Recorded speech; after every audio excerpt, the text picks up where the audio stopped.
जय हो।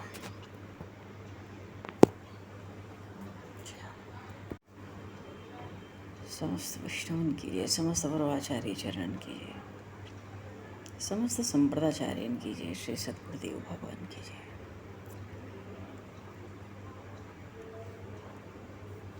गंगा मैया की जय, जमुना मैया की जय, सरयू मैया की जय, गौ माता की जय, तुलसी माता की जय, पृथ्वी माता की जय, काशी महारानी की जय। जय जय श्री सीताराम, जय जय श्री राधेश्याम।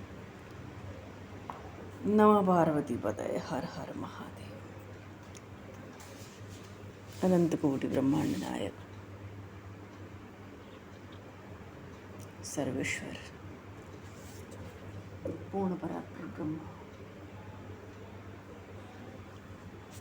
असंख्य कल्याण गुणगंडले, भक्तवान शकलक्तरु, शरणागत वत्सल, भक्तवत्सल, दीनबंधु दयासिंधु,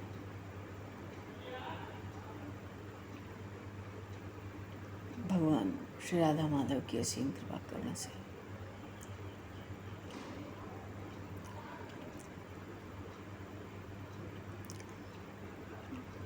चौरासी कोष ब्रजमंडल धाम के हृदय स्थिर श्री धाम वृंदावन से महापुरुषों के भावों में सन्निधि में एवं आप सभी श्रद्धालु भक्त वैष्णवों की मंगल सन्निधि में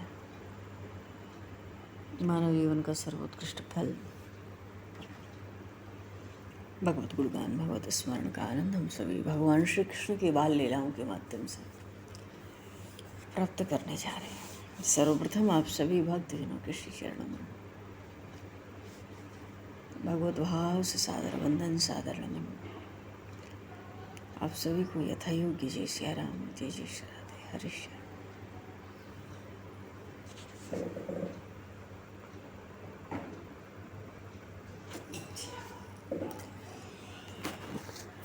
जय जय श्री सीता, जय हो।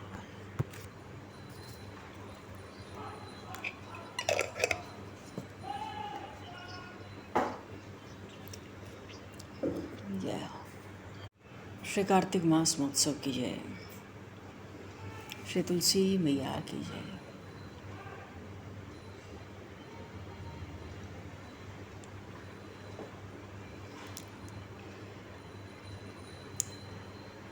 इस कार्तिक मास में तुलसी महिमा, तुलसी जी का पूजन अर्चन बड़ी भारी महिमा है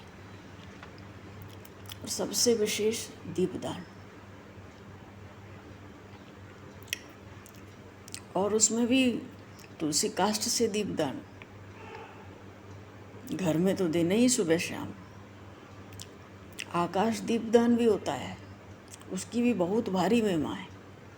खुली जगह में, आकाश के नीचे, अगर मंदिरों में किसी समय जाए तो वहाँ अवश्य दीपदान करना है भगवान श्री हरि को। तुलसी काष्ठ से हो तो बहुत बढ़िया, शुद्ध घी हो या तिल का तेल हो।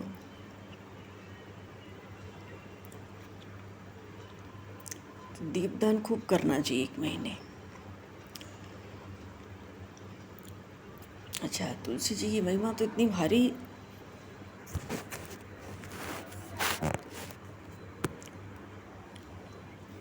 कहते हैं स्कंद पुराण में आया कि या दृष्टा निखलाग संग समनी, स्पृष्टा व पुष्पावनी, रोगानाम अभिवंदिता नरसने, सक्तांतपत्रासिनी, प्रत्यासक्ति विधायिनी,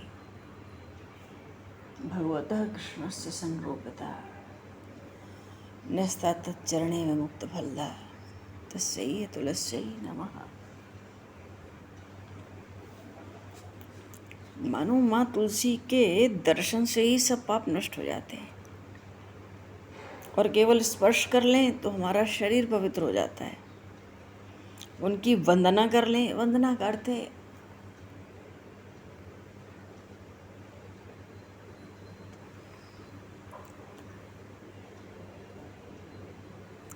वंदना का अर्थ, तुलसी माँ की वंदना का अर्थ है कि प्रार्थना पूर्वक उनको प्रणाम करना। ऐसा करने से समस्त रोग व्यवहार की दृष्टि से दूर हो जाते हैं। और कोई जलदान करे उनको, जो मृत्यु के मूर्तिमान रूप यमराज हैं, उनका डर नष्ट हो जाता है। केवल पौधा ही लगावें, भगवान को आरोपित करें, निवेदित करें, भोग में डालें, या एक पौधे को हटाकर एक स्थान से दूसरे स्थान पर लगा लें, भगवान पुरुषोत्तम भगवान श्रीहरि का सामीप्य मिल जाता है। कोई चरण कमलों में भगवान के अर्पित कर दे, भुक्ति भक्ति सब मिल जाता है। ऐसी भारी महिमा श्री तुलसी मैया की। बोलिए श्री तुलसी मैया की जय।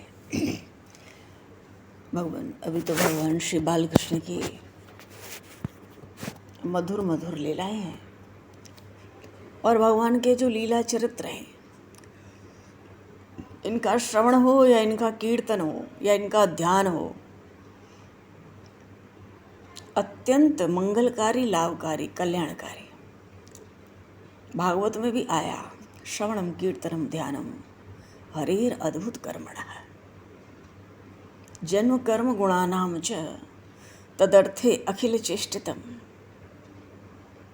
भगवान की लीलाएं अद्भुत हैं।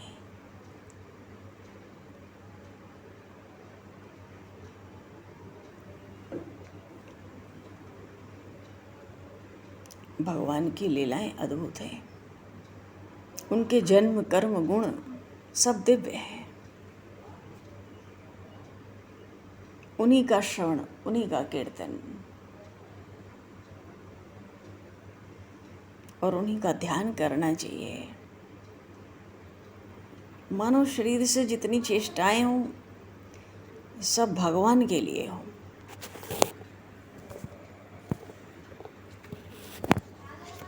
भगवान के लीला चरित्रों की ऐसी भारी महिमा है।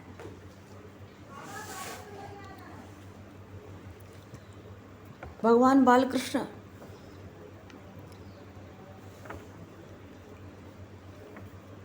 बड़े हो रहे हैं।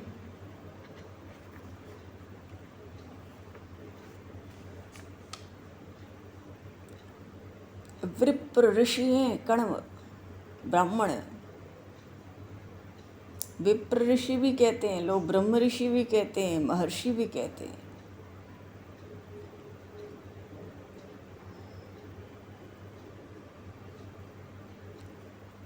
जो मुख में आया कह देते हैं। घर त्याग करके एकांत में रहते हैं, एकांत में, वन में।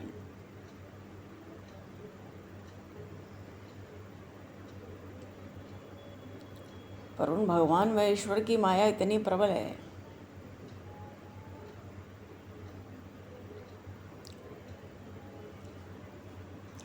स्वयं प्रभु उसकी पहचान ना करावे तो जीव पहचान कर भी नहीं सकता। तो अकारण कृपा करने वाले भगवान ने इनको सावधान किया। कभी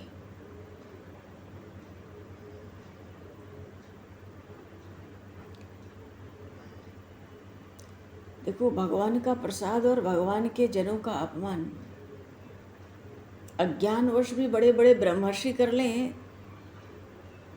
तो भी भगवान तो दया सिंधु है, उनको सहन नहीं होता है।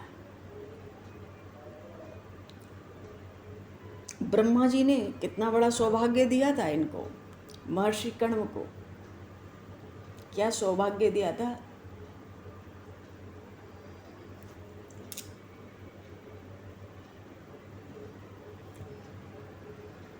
वृषभानु बाबा के कुल का पुरोहित बनाया था। तो पुरोहिती का कार्य कि भाई ये तो दान लेने का काम है, त्याग दिया उन्होंने। अपने पुत्र को ये दायित्व दे के वन में चले गए थे।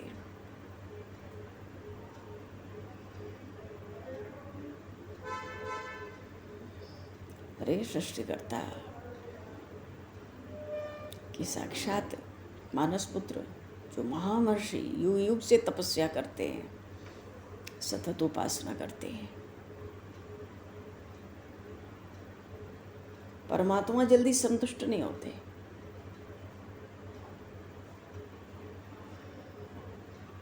और इनको तो ब्रह्मा जी ने साक्षात अवसर दिया था प्रकट होकर, पर इन्होंने स्वीकार नहीं किया।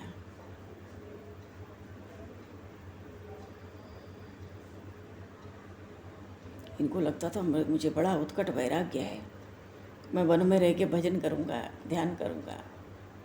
पुत्र को बरसाना भेज दिया, कुटिया बना के वहीं रहते थे। पर पुण्य इनका इतना प्रबल था, इनको एकांत में बैठने नहीं देता था। पुण्य इतना प्रबल होगा तभी तो ब्रह्मा जी ने इनको श्री राधा रानी सरकार के वंश का पुरोहित नियुक्त किया होगा। तो एकांत में उस प्रबल पुण्य के बल पर ये बैठ नहीं पाते थे। 4-5 वर्ष बीतता था तो गोकुल आते थे, नंदराय जी के अतिथि होते थे और उनका अतिथि बनने के लिए बड़े उत्सुक रहते थे। अरे असंख्य पशु पक्षी कीड़े मकोड़े एकांत में सारा जीवन व्यतीत करते हैं, मर जाते हैं।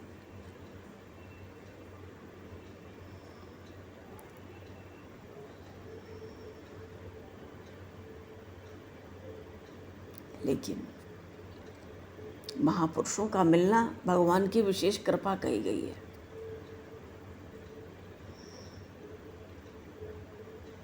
उनको लगने लगा था, गोकुल आते थे ना, उनको लगने लगा था मैं कितना बड़ा भी वेदों का शास्त्रों का विद्वान हूँ, पर मैं अज्ञानी ही हूँ। भगवती सरस्वती ने कितनी कृपा की है मुझ पर मैं अज्ञानी ही था।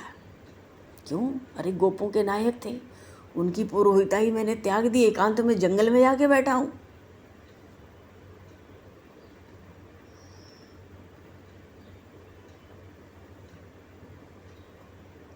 अब सोचो, भगवान श्री कृष्ण जिसको नाना जी बुलावे, जिस वंश में कभी उनके पुरोहित न बन के जंगल में बैठे थे। चलो कोई बात नहीं, नंद बाबा पे बड़ी कृपा थी क्योंकि बहुत आदर सम्मान करते थे, बार बार आने का आग्रह करते थे। वो तो क्या, उनकी श्रद्धा, उनका विनय ऐसा कि साक्षात शील हो, विनय हो, मूर्ति ही हो।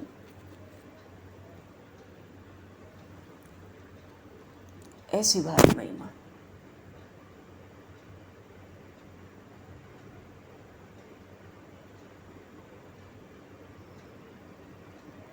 तो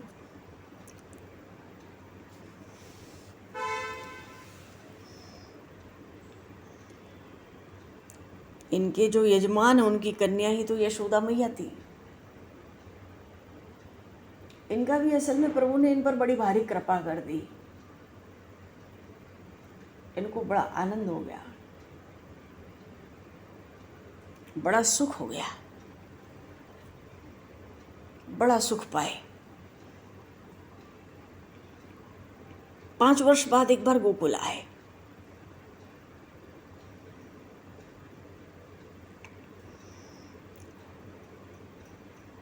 आकर सोचते हैं, नंद बाबा ने खूब आतिथ्य किया, पर अब की बार तो चमत्कार है महावन में, प्रकृति में, उसके सौंदर्य में। क्यों? अब की बार की 5 वर्ष की अवधि के बीच में बालकृष्ण लाल का प्रागट्य जो हो गया है,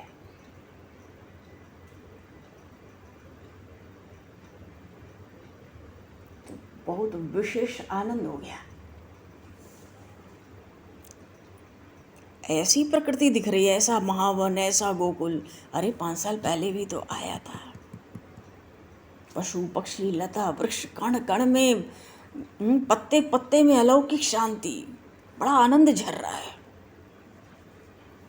सोचते हैं ऐसी तो समाधि वन में भी सुलभ नहीं हुई थी, ये तो जगह जगह ही नेत्रों से समाधि चल रही है। अब मृत्युलोक तो ये नहीं है, फिर ये भगवान के नित्य धाम का पृथ्वी पर अवतरण है। मैं समझ गया, कोई आश्चर्य नहीं हुआ। गणित की गणना की, भगवान के प्राकट्य का अवसर है, भगवान प्रकट हुए हैं, इसलिए उनका धाम प्रकट हुआ है। बोलिए 84 कोस ब्रजमंडल धाम की जय। गोपों की श्रद्धा, उनका संयम, नंदराय जी का ऐसी अनन्य उनकी निष्ठा,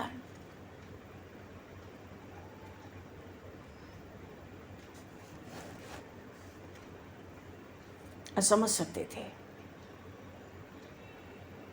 पर बात तो बुद्धि की सीमा में आ नहीं रही थी।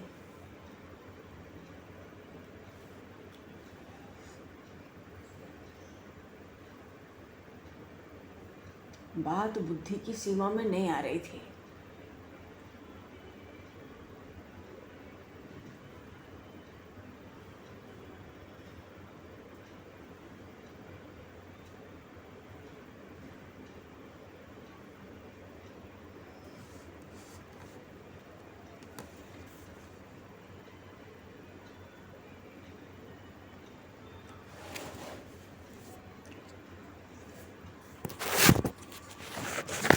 जैसे ही पहुँचे ब्रज में, गोकुल में, जब नंद बाबा ने दंडवत प्रणाम लगाई, प्रकृति में ऐसा आनंद, नित्य धाम प्रकट हुआ। महर्षि कण्व अपने पुण्य बल से सब समझ गए थे।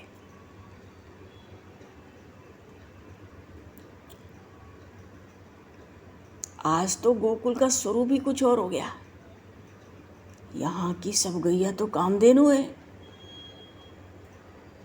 गोप और गोपियों की तो छोड़ो, सेवक और सेविकाओं में इतना शील, इतना सौंदर्य स्वर्ग में भी सुलभ नहीं है।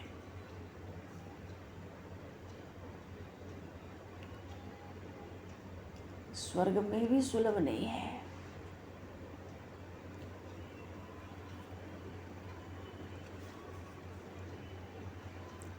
लगता है सब दिव्य लोक है, सब दिव्य लोक के ही लोग यहाँ प्रकट हुए हैं। कुछ शिशुओं को देखा, भाई ये भी तो बड़े दिव्य बाल वेश में कोई दिव्य लोक से आए हैं। बात यह है कि इतना उनका पुण्य बल था ना, उनको सब प्रत्यक्ष रूप से दिखता था।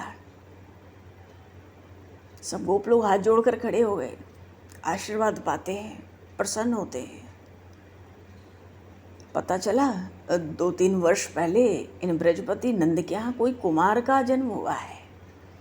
गोप कहते हैं हम सबको अपना युवराज मिल गया है।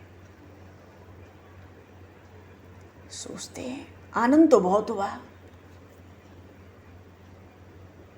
भगवान आनंद तो बहुत हुआ।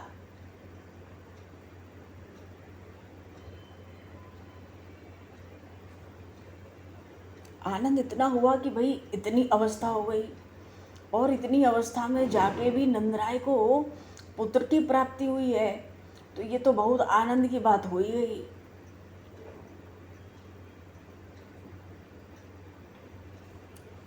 क्या पूछना है? महर्षि को बहुत आनंद हुआ।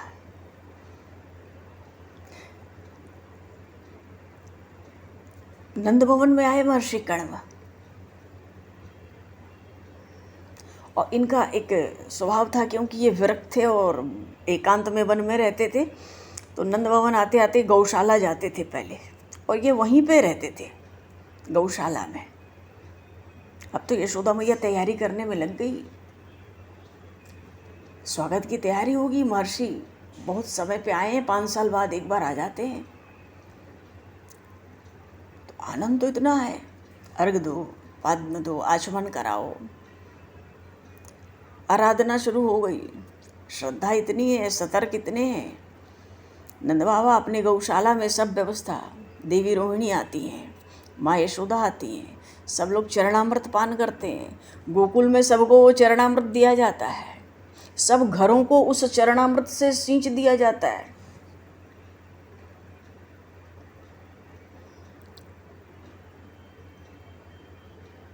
क्योंकि गृहस्थ के घर वो जाते नहीं थे। तो गौशाला में जाते थे। पूजा पूर्ण हुई, यशोदा मैया गौशाला से निकली तो बहुत जल्दी बालकों का पूरे समूह एक साथ आया गौशाला में। 1 से 2 2.5 वर्ष तक के शिशु थे। सब महर्षि को प्रणाम कर, जब पूजन कर लिया नंद बाबा यशोदा मैया ने, तब बालकों को गौशाला में बुलाया।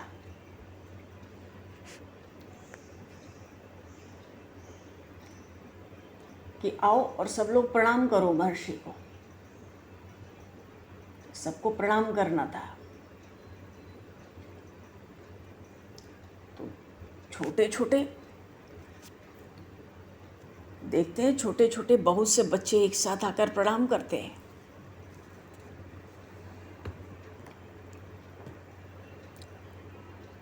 किसी की कटी में कछनी बंधी है, उसमें कोई 1-2 ऐसे हैं, बाकी तो सब दिगंबर हैं। सबको कहाँ देख पाए महर्षि कण्व। 2 शिशुओं ने एक साथ उनके चरणों पर सर रखा। एक गौरवर्ण था, दूसरा नीलवर्ण। उन बालकों को देखते ही महर्षि कण्व के शरीर में रोमांच हो गया। पसीने की धारा चलने लगी, शरीर में कंपन होने लगा। समझ नहीं पा रहे ऐसी अवस्था क्यों हो रही है।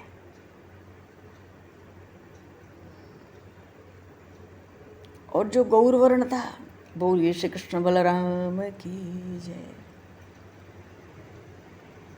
कितनी कठिनाई से बैठा हुआ था महर्षि जानते हैं। क्यों? मर्यादा का बंधन है, सामने तपस्वी ब्राह्मण है।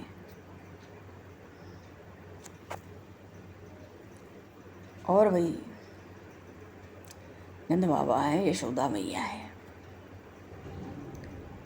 उनको तो मन करता था इस गौर कुमार को उठा के इसके सुंदर जो लाल लाल कोमल चरण हैं अपने जटाओं से मंडित मस्तक पर रख लूं और उसी को साष्टांग प्रणाम करूं।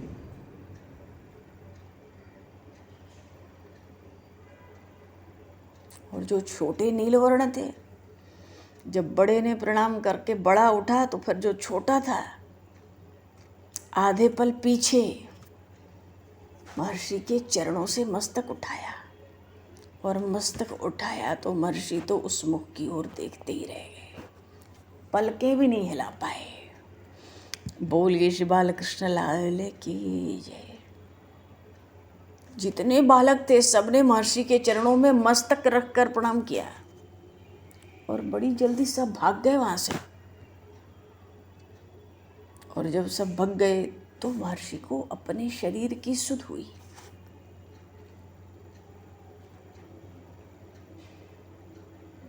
और मन में थोड़ी ग्लानि भी हुई कि कहाँ तो मैं एकांतवासी तपस्वी हूँ और कहाँ बालकों के सौंदर्य पे मुग्ध होके ये मुग्ध होना ही तो मेरी दुर्बलता है। पूरी शक्ति से अपने को कठोर बना रहे थे। जमुना जी का स्नान किया उन्होंने, भोग की व्यवस्था हुई।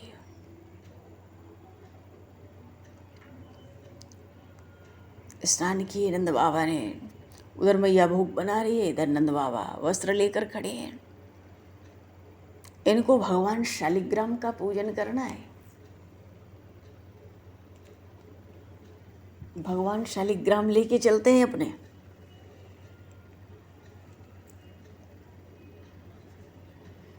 पात्र को अग्नि पर रखा, पूजन समाप्त किए तो केले के पत्ते में भोग पाते थे क्योंकि जंगल में रहते थे। वो यशोदा मैया तो स्वर्ण की पात्र में हमेशा की तरह ले आई। पात्र खूब सजाया है। तो इन्होंने भोग का पात्र उन शालिग्राम भगवान के आगे रखा और शंख बजाया और अनुरोध करते हैं, हे अनंत शाही, हे अंतर्यामी, हे अनंत कोटि ब्रह्मांड नायक प्रभो, मैं अकिंचन आपको क्या अर्पित कर सकता हूँ। ये जो कुछ है ये आपकी कृपा से है, आप इसको स्वीकार करें। नेत्र बंद करके प्रार्थना कर रहे थे महर्षि कण्व। शालिग्राम महाराज को भोग लगा रहे हैं। भीतर से कहते हैं, हे प्रभु, मैं तो आपके चरणों के आश्रित बड़ा दरिद्र जन हूँ, मेरे इस नैवेद्य को स्वीकार करके आप मुझे सनाथ कर दो। हे स्वामी, थोड़े क्षण प्रार्थना किए और बीच में जल भी अर्पित किया तो दृष्टि खोली, और जब दृष्टि खोली तो चौंक पड़े। क्यों? वो नव घन सुंदर नंदन श्याम सुंदर उस पात्र के पास जमकर बैठा था और बड़े प्रसन्न मुख से भोजन कर रहा था। मैं अज्ञानी उनको क्या पहचानता? मेरे मुंह से निकल गया, अरे तू यहाँ कहाँ से आ गया अचानक?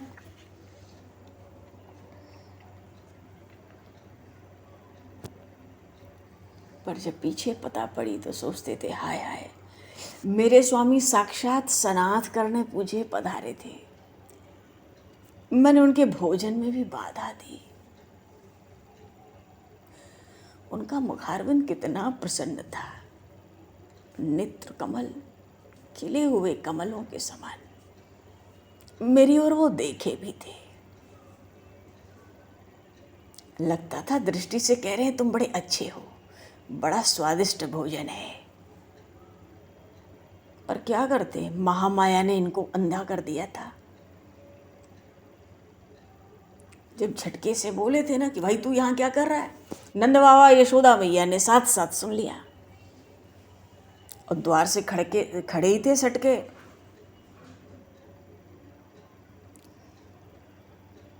वो इसलिए खड़े थे कि महर्षि भोग लगा के प्रसाद पा लें तो हम लोग उनको हाथ धुला के आचमन करा देंगे।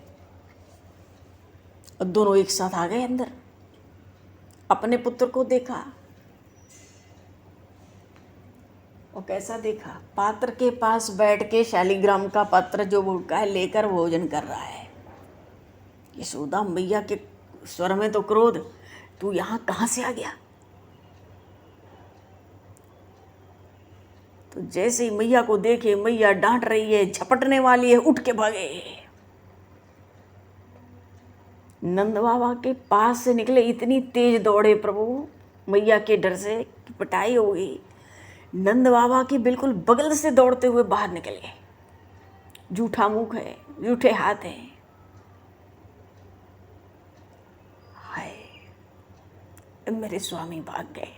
मैं अधम उनको अतृप्त जाते देखता रहा। अरे मैं इतना ही कहता कि अब ये भोजन तो उच्चिष्ट हो ही गया उसका जूठा, अब शांति से इसी को खा लेने दो। नंद बाबा दोनों हाथ जोड़े, सर झुकाए, अश्रु बहा रहे हैं, कांप रहे हैं।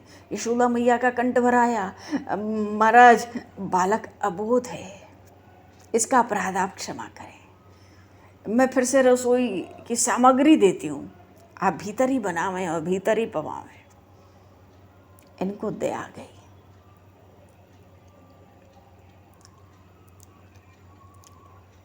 देवी रोहिणी पात्र लाई, नए नई सब सामग्री लाई, स्थान को स्वच्छ किया, अग्नि प्रज्वलित हुई। कुछ ही क्षण लगे, अरे बहुत तेजी में ये काम करती हैं। ये रसोई बनाने लगे। क्यों नहीं, अगर नहीं बनाएंगे तो नंद बाबा यशोदा मैया को बड़ा दुख होगा ना। तो अब की बार तो अकेला छोड़ के गौशाला से ही चले गए। इन्होंने झट रसोई बनाई कि हम यहाँ रहेंगे तो फिर ये सब आएंगे, हम ही यहाँ से चलते हैं, चलो जहाँ बालक हैं सब। झट रसोई हुई, क्योंकि बड़ा संक्षेप में भोजन बना लिया उन्होंने। अब उनके आराध्य शालिग्राम भोजन अर्पित करना था। दूसरी बार अच्छा लगा पीछे, क्योंकि बालक का सौंदर्य ऐसा था, सोचते हैं चलो मेरे नारायण ने आज मुझसे अधिक सेवा का मुझे अवसर दिया है, ठीक है। भोजन बन गया तो पात्र में भोग सजा लिया। शालिग्राम के सन्मुख बड़े आदर से पात्र रखा, जल अर्पित किया आचमन कराने के लिए। शंख की ध्वनि की, नेत्रबंद की, प्रार्थना करने लगे, हे सर्वेश, शिशु तो आपका ही स्वरूप है, अतः क्षमा करें, आपको विलंब हो गया। अब इस जन को कृतार्थ करें और इस भोग को स्वीकार करें।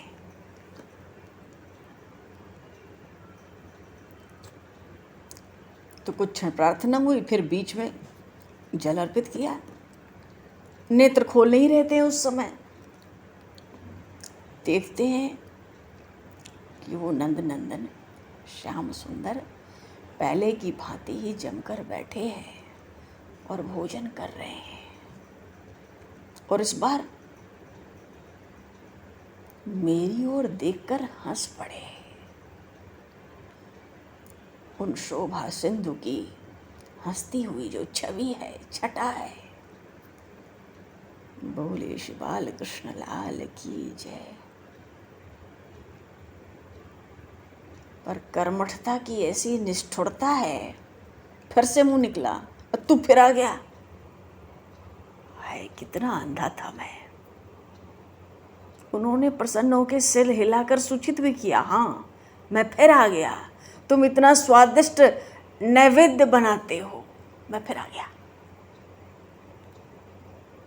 अब तो बात सुनकर फिर यशोदा मैया नंद बाबा दौड़े।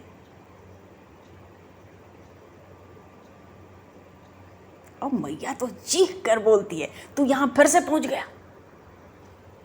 पर वो दया के धाम लीला में हंसते हुए भागे। फिर जूठा मुंह, जूठे हाथ थक गए। उनकी जो अलके हैं पीठ पे लहरा रही हैं, लाल लाल कोमल सुंदर चरण, कटी में किंकणी है उसका मधुर शब्द। मुग्ध होकर महर्षि कण्व देखते रहे। यशोदा मैया पकड़ने के लिए पीछे पीछे दौड़ी। महर्षि ने रोक दिया, यशोदा अब बालक पर रुष्ट नहीं होते, वो तो सहज ही अबोध है। क्यों? ये बात ध्यान में आती कि सौंदर्य का तो निधान है, वो बड़ा सुकुमार है। ये ब्रजेश्वरी डांटेगी पीट भी सकती है। ध्यान में आते उनका हृदय व्याकुल हो गया। कल्पना भी असहनीय हो गई। शोभा की मूर्ति है ये नंदनंदन। कुछ ऐसा ना हो कि इसका श्रीमुख उदास हो जाए। कोई कितना भी निर्दय कठोर हो, वो भी ऐसा नहीं कर सकता। यशोदा सुनो।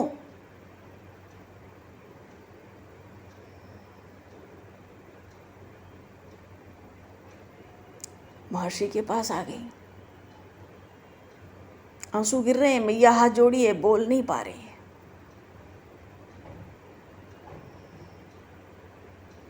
महर्षि ने कहा, देखो शिशु निरपराध है, मुझे उस पर कोई रोष नहीं है। भगवान नारायण उसको स्वस्थ रखें, सुप्रसन्न रखें, दीर्घायु रखें। खूब आशीर्वाद दिया महाराज ने। तुम्हें दुखी नहीं होना चाहिए, मैं तो तपस्वी हूँ। व्रत उपासना तो स्वाभाविक है हमारे लिए। अब तुम्हारे यहाँ आकर उपवास करके नहीं जाऊंगा, अतिथि का दोष भी नहीं दूंगा।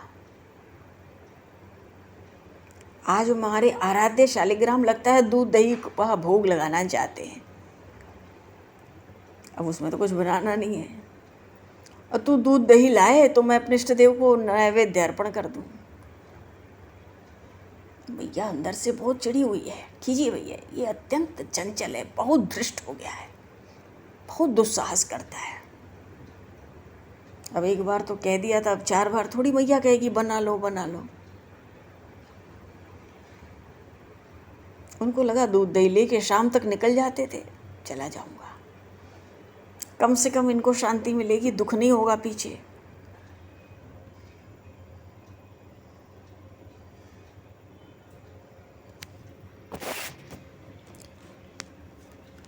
तो यशोदा मैया से महर्षि ने कहा, यशोदा देख मेरी भूल होगी, मेरी भूल है। क्यों? बहुत वर्षों से मैंने अपने इष्ट देव को खीर का भोग लगाया भी नहीं था, तो उनकी खाने की इच्छा नहीं होगी, फल फूल खाते रहते हैं, उन्होंने ही सब लीला की है। हाँ तुम दूध दही लाओ, आज वही भोग लगेगा। अब तो भाई दूध दही माखन, जिसके लिए रसोई ना करनी पड़े अलग से। दोनों मैया बाबा गौशाला के द्वार पर खड़े हो गए, द्वार को रोक लिया। दोनों बहुत ज़्यादा सावधान है अब तो, क्योंकि हो सकता है बालक है, उसको देख के भोग लगाना बड़ा अजीब लगता होगा, कोई नया खेल लगता होगा, वो बार बार आ जाता है।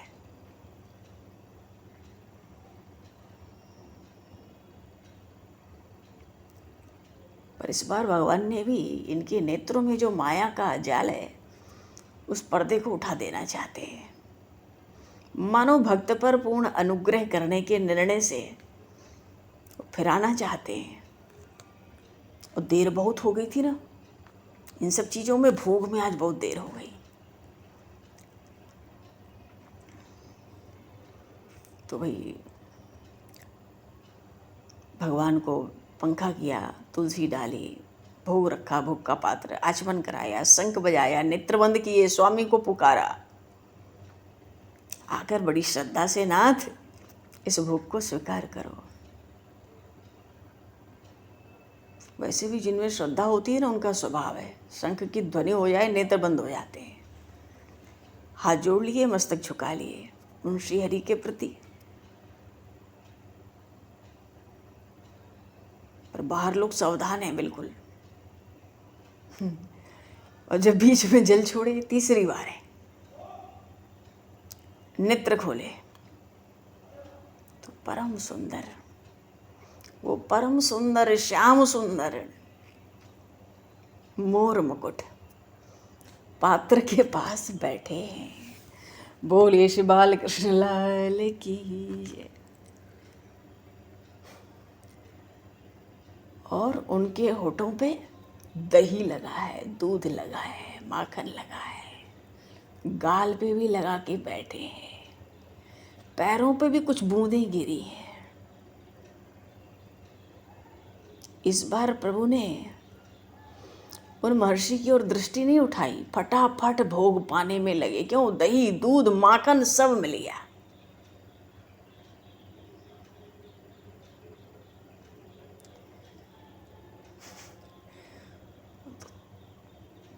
इस बार तो महर्षि को देखे ही नहीं, थोड़ी खींच निकली इनकी आवाज में, यशोदा, नंदराय। द्वार से ही मैया ने डांटा, तू फिर आ गया, इन ब्राह्मण के पीछे तू क्यों पड़ गया है भाई? लेकिन इस बार भागने का कोई प्रयत्न उन नंदनंदन ने नहीं किया। केवल मुंह घुमाते, पीछे मुड़कर मैया को देखे तो बोले, मैया। उस ब्राह्मण की ओर इशारा करके धीरे से, मैया तू इसे मार, ये शंख बजावे है, आंख बंद करे है, फिर गिड़गिड़ावे, मोए पुकारे बार बार, मोए बुलावे तो इतनो प्रेम से बुलावे तो मोयानो पड़े। मैया याकू महाराज। बोलिए श्री बाल कृष्ण लाल की जय। प्रभु कहते हैं इस महर्षि को मार मैया। महर्षि चौंक गए, मैं बुलाता हूं, मैं आह्वान करता हूं तेरा। इतना कहते कहते तो अविद्या का पर्दा, माया का पर्दा हट गया।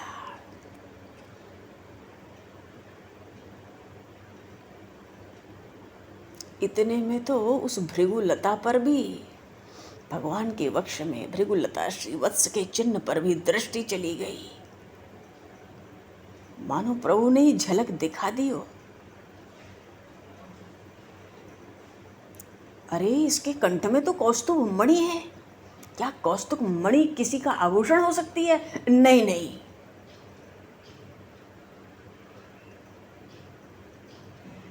तो उनके भीतर जो बैठे अंतर्यामी भगवान थे, उन्हीं की भर्त्सना करने लगे।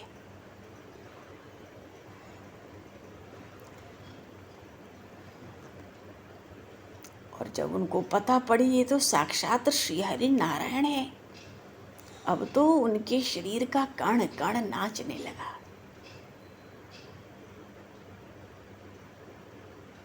पीछे से उनको नंद बाबा ने बताया कि आप तो आवेश में नृत्य कर रहे थे और मेरे पुत्र का जो जूठन प्रसाद था आप उसको पा रहे थे और उस जूठन को आप अपने शरीर पर मल रहे थे। बहुत देर बाद शांत हुए, फिर उनको उन महर्षि को कण्व को स्नान कराया गया। सबका संतोष करके किसी प्रकार विदा हुए, पर वो नंद नंदन तो इनके हृदय में आसीन हो गए। मानो जाते जाते इनको लगता है कि उन दया सिंधु ने आज मुझे अपना लिया। बोलिए श्री दीन बंधु दीनानाथ भगवान की, श्री करुणा निधान भगवान की।